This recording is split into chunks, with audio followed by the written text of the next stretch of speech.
मेरे प्यारे दोस्तों, इस वीडियो में हम आपको सुनाएंगे एक कहानी जिसका नाम है सार्थक ज्ञान।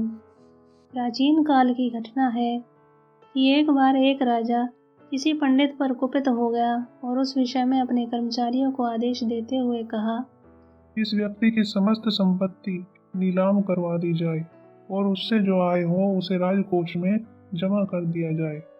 राजा का कोप भाजन बना वह पंडित उस आज्ञा के विषय में जानकर बड़ा दुखी हुआ।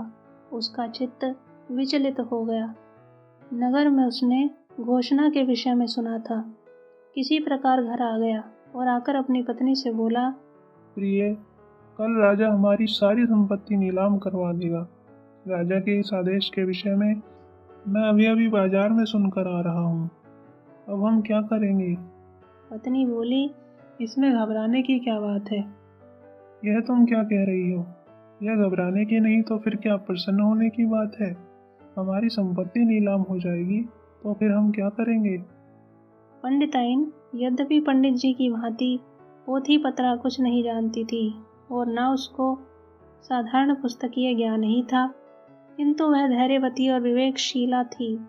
उसने पति को बोध देते हुए पूछा, क्या हमारा राजा कल आपको भी नीलाम कर देगा? क्या मूर्खता भरी बातें करती हो?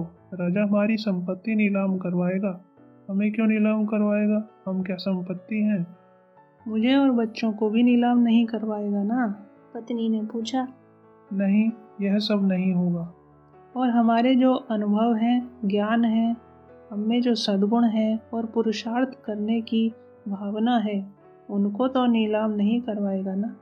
इनका वह स्पर्श ही किस प्रकार कर सकता है? नीलामी तो बाद की बात है। पति प्रश्न सुनकर खींच गया था। पत्नी बोली, तो हमें क्या घबराना? जब हमारे सद्गुण, साहस, ज्ञान और पुरुषार्थ आदि सभी अमूल्य रत्न हमारे पास रहेंगे तो यह जड़ संपत्ति भले चली जाए, इसका क्या दुख करना?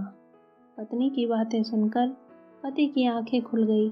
पति ने समझ लिया कि मैंने ज्ञान प्राप्त किया है, किंतु विवेक के अभाव में वह सार्थक नहीं हो पाया। वह भी अब निश्चिंत हो गया।